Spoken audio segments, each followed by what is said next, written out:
Territories, Friday, November 8th. President Marcos signs laws reaffirming Philippines' rights over maritime zones.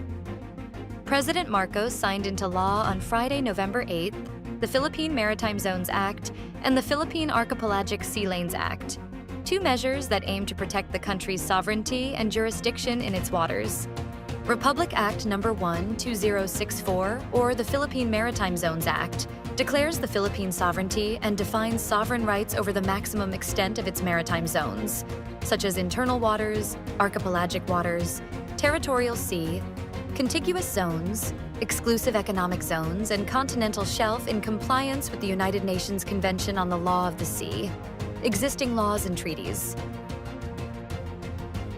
Meanwhile, Republic Act No. 1-2065, or the Philippine Archipelagic Sea Lanes Act, ensures the protection of the country's sovereignty and maritime domain by designating the routes and areas that shall be utilized and accessed by foreign military vessels and foreign registered aircraft for passage under the United Nations Convention on the Law of the Sea and the Chicago Convention.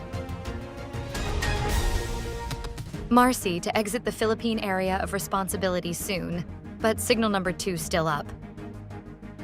The Philippine Atmospheric, Geophysical, and Astronomical Services Administration said Typhoon Marce is expected to exit the Philippine area of responsibility by Friday afternoon or evening on November 8th. As of 10 a.m. earlier, the center of the typhoon was located 165 kilometers west of Laoag City, Ilocos Norte, with maximum sustained winds of 140 kilometers per hour and gusts reaching 170 kilometers per hour. The Department of Education welcomes the Senate approval of 793.74 billion pesos budget for 2025.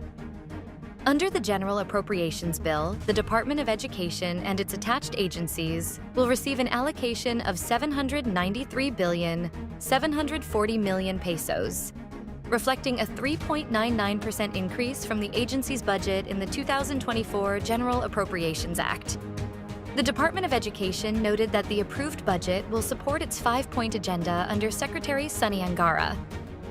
According to the Education Department, this agenda aligns with President Marcos's directives, broadly covering the creation of a conducive learning environment, efficient learning delivery, teacher upskilling, student employability preparation, and achievement level improvement. Following the Senate plenary hearing, the Department of Education said its 2025 budget will proceed to bicameral deliberations before final approval by the President. The Philippines to push for new climate finance goals at the 29th Conference of the Parties.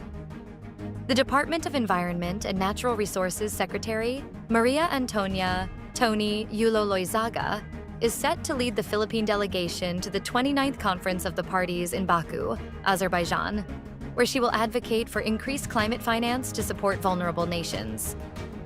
In a statement on Friday, November 8th, Loizaga expressed cautious optimism about the Philippine delegation's role at the 29th Conference of the Parties, noting the need to advance global commitments and set a new climate finance target for 2025 and beyond. The COP29, according to Loizaga, must also integrate multiple international commitments, including the Paris Agreement, the Sustainable Development Goals, and the Plastics Treaty, as these are inextricably linked and require coordinated political action. Philippines banks on agriculture to salvage growth target. Following the lower-than-expected third-quarter growth, the Department of Budget and Management said it will prioritize agriculture and climate action to foster stronger economic growth in the year's final 3 months. Pangandaman also noted that government spending grew by 5% in the third quarter, following a double-digit 11.9% increase in the previous quarter and a 6.7% rise from the same period last year. Therefore, the government will focus on budget strategies that promote infrastructure, human capital development, and improved access to services, including transportation, healthcare, and higher salaries for government workers.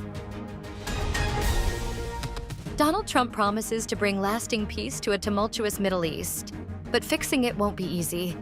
Donald Trump will return to the United States presidency at a time of unprecedented conflict and uncertainty in the Middle East. He has vowed to fix it. But Trump's history of strong support for Israel, coupled with his insistence during the campaign that the war in Gaza should end quickly, the isolationist forces in the Republican Party, and his penchant for unpredictability raise a mountain of questions over how his second presidency will affect the region at this pivotal moment.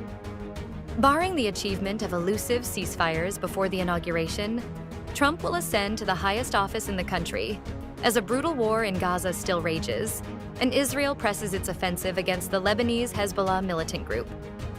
A conflagration between Iran and Israel shows no signs of abating, nor do Israel's conflicts with Iranian proxies in Iraq and Yemen.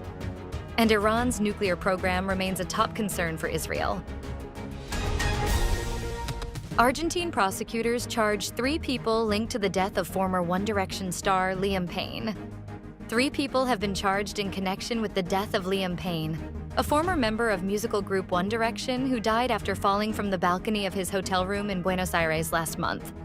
Argentine prosecutors said. Prosecutor Andres Madrea charged the 3 suspects, whose identities were not revealed, with the crimes of abandonment of a person followed by death and supplying and facilitating the use of narcotics, the prosecutor's office said. Madrea also requested their arrest to Judge Laura Brunard, who ruled the 3 cannot leave the country. Stay updated with the latest news. Visit our website at www.mb.com.ph or follow us on social media. Thanks for tuning in.